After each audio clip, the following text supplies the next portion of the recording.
ഞാനൊന്ന് ശ്രമിച്ചു നോക്കട്ടെ. It's very duplicated and complicated and serious matter. അയ്യോ അങ്ങനെ പറയല്ലേ, പത്രോസേട്ടൻ എന്നെ സഹായിച്ചേ പറ്റൂ. ഒന്നുകൂടി അടിച്ചേ. ഞാൻ പറഞ്ഞ പുള്ളിക്കാരൻ എന്തും കേൾക്കും. എന്റെ മുഖത്ത് നോക്കാൻ തന്നെ പുള്ളിക്കാരന് പേടിയാ. നീ പേടിക്കണ്ട. പക്ഷെ സംഗതി പെൺവാണിവായത് കൊണ്ടാ എനിക്കൊരു മടി. അയ്യോ ഇത് പെൺവാണിപ്പല്ല, ഞങ്ങൾ തമ്മിൽ നേരത്തെ പ്രേമിച്ചതാ. ഇന്നത്തെ കാലത്ത് ഒന്നും വിശ്വസിക്കാൻ പറ്റില്ല.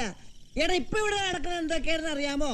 പെണ്ണ് നിന്റെ കൂടെ 2 മാസം താമസിച്ചതിന് ശേഷം വേണമെങ്കിൽ ഇത് പെൺവാണിവാക്കാം. അവക്ക് വേണമെങ്കിൽ വനിതാ കമ്മീഷന്റെ മുമ്പിൽ പോവുകയും ചെയ്യാം. എന്തും പറഞ്ഞു തോണ്ടിയത് ഞാനാ. എന്തും പറഞ്ഞ് അവളുടെ ചരിത്രം നഷ്ടപ്പെടുത്തിയതും പറഞ്ഞ്. ചരിത്രമല്ല ചാരിത്രം. സിർജിനിറ്റി. നിന്റെ സിർജിനിറ്റിക്ക് അയ്യേ പത്രോസേട്ടൻ എന്തൊക്കെയാ പറയുന്നത്? അവളൊന്നും വന്നല്ലുള്ളൂ, ചേട്ടനടിച്ച് ഫിറ്റായ പട്ടിക്കഴി പറയുവാനെ. നീ നോക്കണ്ട, നിന്റെ ഏമാന്റെ കാറ്റ് പോയെന്നാ തോന്നണേ. അഡീഷണൽ DGP മന്ത്രിയൊക്കെ കൂടെ അങ്ങനെ കൊന്നു കാണും. ഈ പത്രോസ് പോകേണ്ടി വരുമല്ലോ അങ്ങേരെ കൊണ്ടുവരാൻ.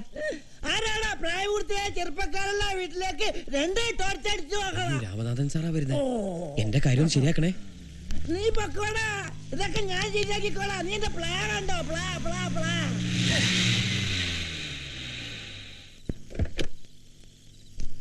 ആ ചെറ്റ കഴിവറണവൻ കണ്ട പെണ്ണുങ്ങളുടെ പുറകെ നടന്നിട്ട് ബാക്കിയുള്ളവനെ കിടക്കപ്രതിയില്ലാത്തത്. നിന്നെ ഒന്ന് സ്നേഹിക്കാൻ കൊള്ളുകടാ പൊന്നൊക്കെ. ബാക്കി പൂരിപ്പിക്കാൻ എനിക്ക് മനസ്സില്ല.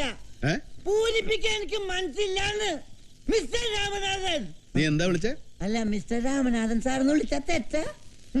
പെണ്ണിനെ പറ്റിയും പ്രേമത്തിനെ പറ്റിയും സാറിന് ഒരു പുണ്ണാക്കും അറിയില്ല.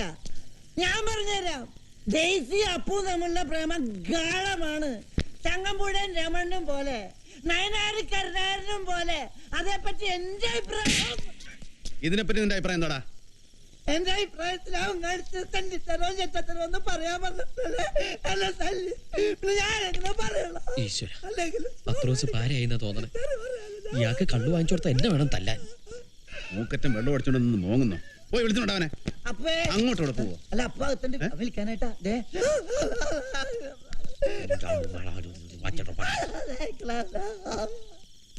നീ എന്തിനാ ഇങ്ങോട്ട് വന്നേ? അത് പിന്നെ എന്നെ വിളിച്ചോണ്ടിരാൻ പറഞ്ഞില്ല. എന്നോട് ചോദിക്കാതെ കണ്ണിക്കണ്ട തോന്നിവാസം കാണിക്കുന്നവനൊന്നും കയറി വരാനുള്ള വീടല്ലത്. ചോദിച്ചിട്ടൊക്കെ പ്രേമിക്കാൻ പറ്റുമോ? വേണ്ടടാ, നീ പ്രേമിച്ച് മരിക്കേ. പിന്നെന്താ പ്രേമഭാജനത്തെ അവിടെ ഇട്ടുണ്ട്, നീ മാത്രം ഇങ്ങോട്ട് എഴുന്നള്ളത്? അത് പിന്നെ സാറിന് സംശയം തോന്നണ്ടാന്ന് കരുതി. എന്ത് സംശയം? അല്ല, രാത്രിയിലെ ആകെ ഒരു മുറിയുള്ള വീട്ടിലെ ഞാനും ആ പെണ്ണും ഞാനും എന്തെങ്കിലും സംഭവിച്ച അതിന്റെ മാനക്കേട് സാറിനല്ലേ? സംഭവിച്ചാ കൊന്നുകളാ ഞാൻ. ഒന്നും സംഭവിക്കൂല, അമ്മച്ചാണ് ഒന്നും സംഭവിക്കൂല. പിന്നെ നാളെ രാവിലെ അവളെ കൊണ്ട് വീട്ടിലാക്കണം. വീട്ടിൽ കൊണ്ടാക്കാനോ? എന്താ പറ്റിയല്ലേ? സാറ് പറഞ്ഞ ഞാൻ എന്തും ചെയ്യും. എനിക്ക് നിങ്ങളുടെ കല്യാണം നടത്തി തരാമെന്ന് അവര് വാക്ക് തന്നു. സത്യമാണോ? സത്യം ചെയ്യിച്ചു. കല്യാണത്തിന് ശേഷം നിന്നെ അവർ അമേരിക്കയിൽ കൊണ്ടുപോകും. പക്ഷേ അതിനു മുമ്പ് അവരെ മാനം രക്ഷിക്കാൻ വേണ്ടി നീ ആ പെണ്ണിനെ അവിടെ കൊണ്ടുവന്ന് ആക്കണം. ഈശ്വര, ഞാൻ എങ്ങനെയാ സാറിനോട് നന്ദി പറയേണ്ടത്? നന്ദിയൊന്നും പറയണ്ട. അപ്പൊ കൂടെ സാറ് ചെല്ല്, അല്ലെങ്കിൽ ആ പെണ്ണ് പേടിക്കും. എന്നാ പോയിക്കോട്ടെ സാർ. പിന്നെ നീ തിണ്ണേ കിടന്നാ മതി. കല്യാണം കഴിയുന്നവരെ സെക്യൂരിറ്റിയുടെ ചാർജ് എനിക്കാ, മനസ്സിലായോ? അയ്യോ, ഞാൻ വേണേ മുറ്റത്ത് കിടന്നോളാം. സാറിന് വേറെ ഒന്നും തോന്നരുത്. ഞാനൊരു കാര്യം പറഞ്ഞോട്ടെ. Good night.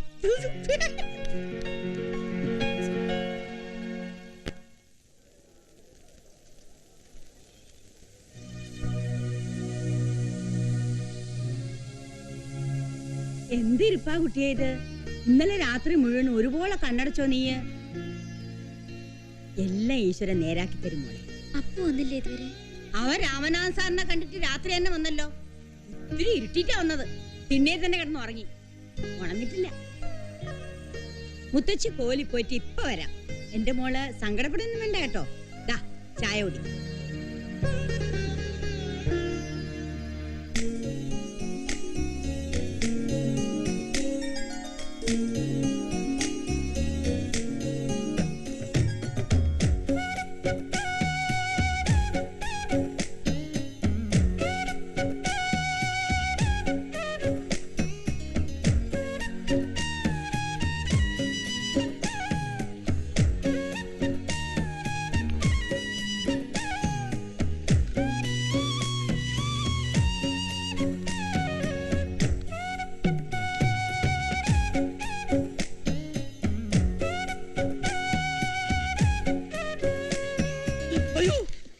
നീ എന്താ ഇവിടെ എപ്പോഴാ ഇവിടെ കിടന്നേ? എന്തിനാ ഇവിടെ കിടന്നേ?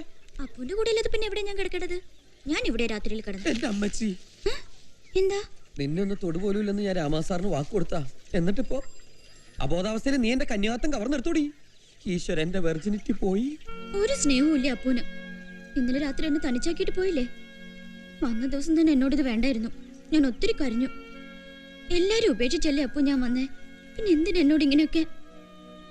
സോറി മോളെ, മനഃപൂർവ്വം നിന്നെ വിഷമിപ്പിക്കാൻ വേണ്ടി പോയതൊന്നുമല്ല. നമ്മുടെ ജീവിതത്തിൽ ഒരു അത്ഭുതം സംഭവിക്കാൻ പോകുന്നു. എന്ത് അത്ഭുതം? പറയാം. അതിനു മുമ്പ് നിന്റെ പരിഭവം ഒന്ന് തീർത്തിട്ട് തന്നെ ബാക്കി കാര്യം. രാമനാഥ സാറിന് കൊടുത്ത വാക്ക് തൽക്കാലം കാശിക്ക് പോട്ടെ. കൊണ്ടുവാടാ അവിടെ. ഇല്ല. ഈശ്വര, ഇന്നിവിടെ കൊല നടക്കും. ഏയ്, ഇതുവഴി പോയാൽ കാണും.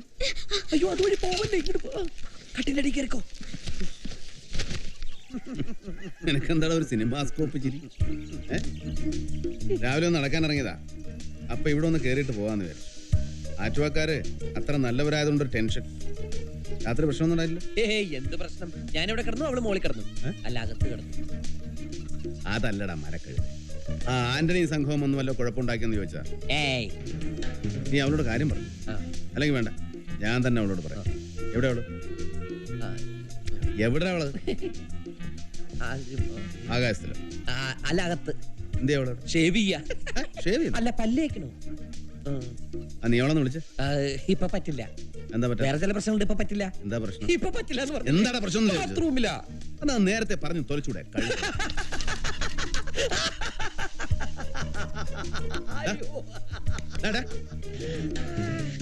ഒരു പെണ്ണ് വന്ന് കയറിയപ്പോ നിനക്ക് തലയ്ക്ക് വട്ടായ? പട്ടായ, എനിക്കും അങ്ങനെ തോന്നാ. ആകപ്പാടെ ഒരു പരിഭ്രാന്തി. വെറുതെ ചിരിക്കാനും കരയാനും അങ്ങോട്ട് തോന്നുക. ഇതിനാണ് സാർ വട്ടെന്ന് പറയാ. ഇതിനും വട്ടെന്ന് പറയാറുണ്ട്.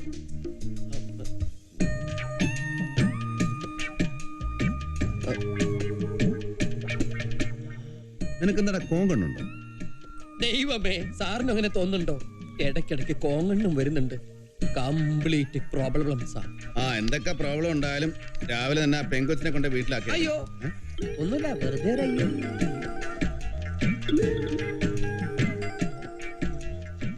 പെണ്ണ് കട്ടിലടിക്കണമെന്ന് വിഷമിക്കുന്നുണ്ടാവല്ലേ? അതെ. സാറെന്താ പറഞ്ഞേ? ഒന്നാമത് നീ അവളെ വളച്ച് വളച്ചൊരു പരുവത്തിലാക്കി. കട്ടിലിനടി കിടന്ന് ഇനിയും വളഞ്ഞ അരിവാള് പോലെ ഒരു ഭംഗി ഉണ്ടാവില്ല കാണാൻ. എന്നിട്ട് പോകാൻ പറയണം അവളോട്. ഇറങ്ങി പോരെ, കണ്ടുപിടിച്ച് കൊണ്ടാക്കിട്ട് എന്നെ ഒന്ന് വിളിക്കണം. എടോ മൈഗുണാപ്പ, ഞാൻ പറയുന്നൊന്ന് അങ്ങോട്ട് കേൾക്ക്. എക്സൈസ് നിയമപ്രകാരം പള്ളിക്കൂടവും ബാറും തമ്മിൽ 200 മീറ്റർ അകലം വേണമെന്നാ. ആ നിയമം പാലിച്ചേ പറ്റൂ. അപ്പോ ബാറിരിക്കുന്ന പുതിയ 10 നില കെട്ടിടം പൊളിച്ചു മാറ്റണമെന്നാണോ? എടോ, പുതിയ കെട്ടിടം പൊളിക്കുന്ന ആരെങ്കിലും പറഞ്ഞോ? ബാറല്ല നമ്മൾ പൊളിക്കുന്നത്. ബാറിനടുത്തുള്ള സ്കൂള് പൊളിച്ചടക്കാൻ ഓർഡർ ഇട്ടിരിക്കാൻ ഞാൻ. അതിന് വകുപ്പ് ഞാൻ വേറെ കണ്ടുപിടിച്ചു. എക്സൈസും വിദ്യാഭ്യാസം ഒരുമിച്ച് കൈകാര്യം ചെയ്യുന്ന കേരളത്തിലെ ആദ്യത്തെ മന്ത്രിയെ ഞാൻ. താൻ എന്നെ നിയമം പഠിപ്പിക്കണ്ട. അതെ. കമ്മീഷൻ ഇപ്പൊ എത്ര സാർ? ദാസ്ബാ, നീ ആ സ്റ്റേറ്റ് കാർ എടുത്തുകൊണ്ട് പോയിട്ട് 50 കുപ്പി മിനറൽ വാട്ടർ വാങ്ങി മണിയമ്മയ്ക്ക് കൊണ്ടുകൊടുക്ക്. എന്റെ ഭാര്യ മണിയമ്മ മിനറൽ വാട്ടറിലെ കുളിക്കണേ. പക്ഷെ കളർ വയ്ക്കണല്ലേ. മണിയമ്മ ചേച്ചിക്ക് 50 രൂപയുണ്ട്, എന്താകാനാ? നല്ല തടിയല്ലേ? അത് മതിയടോ. അവള് കുളി തുടങ്ങിയത് തന്നെ ഞാൻ മന്ത്രിയായതിനു ശേഷ. ആ പിന്നെ അവനിപ്പം എത്തും ആ കമ്മീഷണർ. 10 ലക്ഷം പോരാ, ഇനി ഇത്തിരി കൂടുതൽ വേണമെന്ന് പറഞ്ഞാലും താനങ്ങ് സമ്മതിച്ചേക്കണം. അയാള് മനസ്സ് വെച്ചാലേ തന്റെ ചേട്ടനെ പുറത്തു കൊണ്ടുവരാൻ പറ്റൂ. സല്യൂട്ടൊന്നും വേണ്ട കമ്മീഷണറെ. ആര് കാണാനാ? ഇതാ ഇങ്ങോട്ട് ഇരുന്നേൻ. വേണ്ട സർ. പ്രോട്ടോകോളൊന്നും നോക്കണ്ട രാമനാഥ. പ്രോട്ടോ കേളല്ല സർ, പ്രോട്ടോകോൾ. എന്തായാലും പ്രോ ഉണ്ടല്ലോ. നമ്മളിപ്പോ സുഹൃത്തുക്കളാണോ? ഞാൻ മന്ത്രിയായത് എന്റെ തെറ്റാണോ? അല്ല സർ, ജനങ്ങളുടെ തെറ്റാണ്. തമാശ തമാശ. എന്നെ വിളിപ്പിച്ച കാര്യം പറ സർ. പറയാം. ഇതാരാണെന്നറിയോ? ഇയാളെ നമ്മുടെ വിഷമദ്യ ദുരന്ത കേസിലെ 1-ാം പ്രതി പൊന്നച്ചന്റെ അനിയനല്ലേ? എനിക്കറിയാം സർ. ഞങ്ങൾ തമ്മിൽ പരിചയപ്പെട്ടതിന്റെ പാട് എപ്പോഴും ഇയാളുടെ ദേഹത്തുണ്ടാവും അല്ലേടോ? അതെ, ചോദ്യം ചെയ്തപ്പോ ഞാൻ 1-2 കള്ളം പറഞ്ഞു. പോലീസ് എന്ന് പറഞ്ഞാൽ കള്ളം പറയുന്നവരെ തല്ലാനുള്ളവരാ അല്ലേ കമ്മീഷണറെ? പിന്നെ ഞാനൊരു റെക്കമെൻഡേഷന് വേണ്ടിയാ വിളിപ്പിച്ചത്. പൊന്നച്ചനെതിരെയുള്ള കുറ്റപത്രം മറ്റന്നാളെ കോടതിയിൽ സമർപ്പിക്കുന്നെന്ന് കേട്ടു. അയാൾക്ക് കൊലക്കയർ വരെ കിട്ടാവുന്ന തരത്തിൽ എല്ലാ പഴുതുകളും അടച്ചുകൊണ്ടാണ് ഞാൻ ഈ കുറ്റപത്രം തയ്യാറാക്കിയിരിക്കുന്നത്. ഇനി ദൈവം തമ്പുരാൻ വിചാരിച്ചാൽ പോലും പൊന്നത്തിന് ശിക്ഷയിൽ നിന്ന് രക്ഷപ്പെടുത്താൻ പറ്റില്ല സർ. പറ്റണം. അതിനാ കമ്മീഷണർ വിളിപ്പിച്ചേ. കമ്മീഷണറും ഞാനും അവറാച്ചനും നമ്മുടെ പാർട്ടിയൊക്കെ ഒരേ ഗ്രൂപ്പാണെന്ന് ഞാൻ ഇന്നലെ അറിഞ്ഞേ. മനസ്സിലായോ? ആ അവറാച്ചന്റെ 100 ഏക്കർ ഏലത്തോട്ടം. ഉള്ള കാര്യം നേരെ പറയാലോ. കമ്മീഷണർക്ക് വീണ്ടും കാശുണ്ടാക്കാനുള്ള ഒരു തന്ത്രം പറയാനാ വിളിപ്പിച്ചേ. ഞാൻ എന്ത് തന്ത്രം പയറ്റിയാലും ശിക്ഷ വിധിക്കുന്നത് കോടതിയല്ലേ സർ? കോടതിയൊക്കെ രാമനാഥന്റെ പേനയുടെ മുമ്പിൽ പുഴുക്കളാ. അതൊക്കെ എനിക്കറിയാം. കൂടുതലൊന്നും പറയുന്നില്ല. കുറ്റപത്രത്തിൽ പൊന്നച്ചന് രക്ഷപ്പെടാനുള്ള പഴുതുണ്ടായിരിക്കണം. കമ്മീഷണറെ, പൊന്നച്ചനകത്തായാൽ മദ്യദുരന്തം തീരുന്നു തോന്നുന്നുണ്ടോ? ചുമ്മാതാ. ഒരു വൈപ്പിൻ, പിന്നെ പുനലൂര്, കല്ലുവാതിക്കൽ, കല്ലമ്പലം, അതിങ്ങനെ മനുഷ്യചങ്ങല പോലെ നീളും. 15 പേരെ കൊന്നൊരു പൊന്നച്ചൻ പോയാൽ 100 പേരെ വിഷം കൊടുത്തു കൊല്ലാൻ മറ്റൊരു പൊന്നച്ചൻ വരും. വന്നില്ലെങ്കിൽ സാറിനെ പോലുള്ളവർ വരുത്തും. വരുത്താതിരിക്കാൻ പറ്റോ അനിയ? നിലനിൽക്കണ്ടേ? സത്യത്തിൽ ഇവിടെ ശിക്ഷിക്കേണ്ടത് പൊന്നച്ചന്മാരെ അല്ല സർ, അവരെ സൃഷ്ടിക്കുന്ന ഗുണശേഖരന്മാരെയാണ്. അവരിൽ നിന്ന് കോടികൾ കൈക്കൂലി വാങ്ങുകയും ധൂർത്തടിക്കുകയും മണിമന്ദിരങ്ങൾ പണിയുകയും ചെയ്യുന്ന നിങ്ങൾ രാജാവായിരുന്നുകൊണ്ട് തന്റെ പ്രജകൾക്ക് വിഷവീര്യം വിളമ്പാൻ കൂട്ടുനിൽക്കുന്നു. ഇതെല്ലാം അറിയുന്ന പാവപ്പെട്ട ജനങ്ങൾ നിങ്ങൾക്ക് വീണ്ടും വോട്ട് ചെയ്യുന്നു. എല്ലാം മനസ്സിലാക്കുന്ന പാവപ്പെട്ട നിയമപാലകർ നിങ്ങൾക്ക് വീണ്ടും സല്യൂട്ട് ചെയ്യുന്നു. നമ്മുടെ മഹത്തായ ജനാധിപത്യത്തിന്റെ ഈ കറുത്ത ഭാഗത്താണ് സർ രാമനാഥൻ. പൊന്നച്ചന്റെ കുറ്റപത്രത്തിൽ വെള്ളം ചേർക്കാൻ ഞാൻ തയ്യാർ. പക്ഷേ അതിനു മുമ്പ് എനിക്ക് ഇയാളോടൊന്ന് സംസാരിക്കണം. ആയിക്കോട്ടെ, പക്ഷെ സഹായിക്കണം. നമുക്ക് രണ്ടുപേർക്കും ഗുണമുള്ള കാര്യല്ലേ? പൊന്നച്ചനെ കേസിൽ നിന്ന് ഊരിയെടുക്കാൻ മന്ത്രി ഗുണശേഖരന്റെ കുടുംബ ഖജനാവിലോട്ടും അയാളുടെ പാർട്ടി ഖജനാവിലോട്ടും എത്ര കൊടുക്കാന്നാടോ വാഗ്ദാനം ചെയ്തിരിക്കുന്നത്? 1 കോടി. സാറിന് 10 ലക്ഷം രൂപ തരണമെന്നാണ് എന്നോട് പറഞ്ഞിട്ടുള്ളത്. പൊന്നച്ചൻ പേരിന് നിന്നാ മതി, ബാക്കി കാര്യങ്ങളെല്ലാം ഞങ്ങൾ ഏറ്റുമെന്ന് സത്യമിട്ട് പറഞ്ഞതാ സാർ ഈ 2 മന്ത്രിമാരും. ഒടുവിൽ ഇപ്പോൾ പ്രശ്നം വന്നപ്പോൾ കുറ്റം മുഴുവൻ ഞങ്ങൾക്കായി. ഒരു 100 കോടിയെങ്കിലും ഞങ്ങളെ കൊണ്ട് അവർ 5 വർഷമായി ഉണ്ടാക്കിയിട്ടുണ്ട് സാർ. അപ്പോ നിങ്ങൾ എത്ര ഉണ്ടാക്കിയിട്ടുണ്ട്? അവർക്ക് കിട്ടിയതിൻ്റെ 10-1 പോലും ഇല്ല സാർ. ഞങ്ങളെ രക്ഷിക്കണം സാർ. ചേട്ടന് ജാമ്യം കിട്ടിയില്ലെങ്കിൽ ചേട്ടത്തെയും പിള്ളേരും ആത്മഹത്യ ചെയ്യും. രക്ഷിക്കാം, പക്ഷെ ഒരു ഉറപ്പ് തരണം. എന്തുറപ്പ് വേണേലും തരാം സാർ. ഇനി ഒരു ചില്ലിക്കാശ് പോലും എക്സൈസ് മന്ത്രി ഗുണശേഖരനോ അയാളുടെ ചീഞ്ഞു നാറിയ പാർട്ടിക്കോ കൊടുത്തു പോരുത് സാർ. മേലിൽ ഈ പണി ചെയ്യില്ല എന്ന് സത്യം ചെയ്യണം. ഡോ, ഇങ്ങനെ കൊലച്ചോറുണ്ടാ തന്റെ വരാൻ പോകുന്ന തലമുറയ്ക്ക് പോലും ഗതി കിട്ടുകയില്ല. പിന്നെ നിങ്ങളുടെ വിഷമദ്യം കഴിച്ച് മരിച്ചുപോയ ഒരു 15 പാവപ്പെട്ട തൊഴിലാളികളുണ്ടല്ലോ, അവരുടെ കുടുംബത്തിന് ഒരു 5 ലക്ഷം രൂപ വെച്ച് കൊടുക്കണം. കണ്ണ് നഷ്ടപ്പെട്ട 8 പേരുണ്ട്, അവർക്ക് 3 ലക്ഷം രൂപ വീതം കൊടുക്കണം. പറ്റുമോ സാർ? അത് പറ്റില്ല, പറ. എനിക്ക് വേറെ പണിയുണ്ട്. കൊടുക്കാം സാർ. നാളെ തന്നെ വേണം. എൻ്റെ ആളെ തൻ്റെ കൂടെ വരും. പിന്നെ താൻ എനിക്ക് തരാമെന്ന് പറഞ്ഞ 10 ലക്ഷം രൂപയും അയാളുടെ തന്നെ കൊടുത്താൽ മതി. തൻ്റെ ചേട്ടന് ജാമ്യം കിട്ടിയിരിക്കും. ഞാനാ പറയുന്നത്. ഈ ഉപകാരം ഒരിക്കലും ഞങ്ങൾ മറക്കില്ല സാർ. മറന്നാലും കുഴപ്പമൊന്നുമില്ല, പക്ഷേ ഇപ്പൊ പറഞ്ഞൊന്നും മറക്കരുത്. നാളെ തന്നെ പറഞ്ഞ രൂപ കൊടുത്തിരിക്കണം. മറ്റാരും ഇവരെ അറിയാനും പാടില്ല. മന്ത്രിയോട് എന്നെ പറ്റി 10 ചീത്ത പറഞ്ഞിട്ട് സംഭവിക്കും സാർ.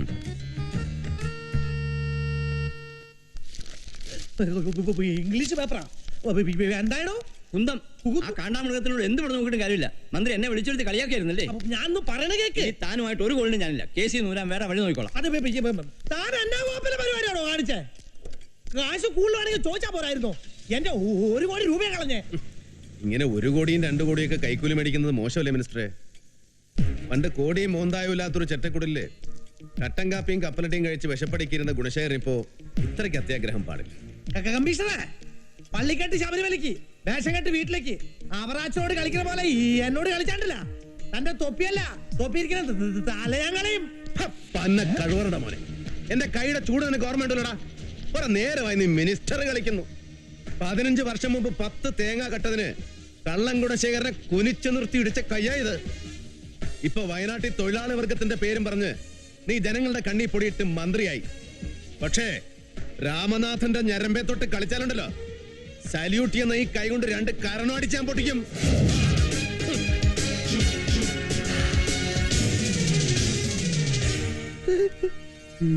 എന്ത് കഷ്ടം.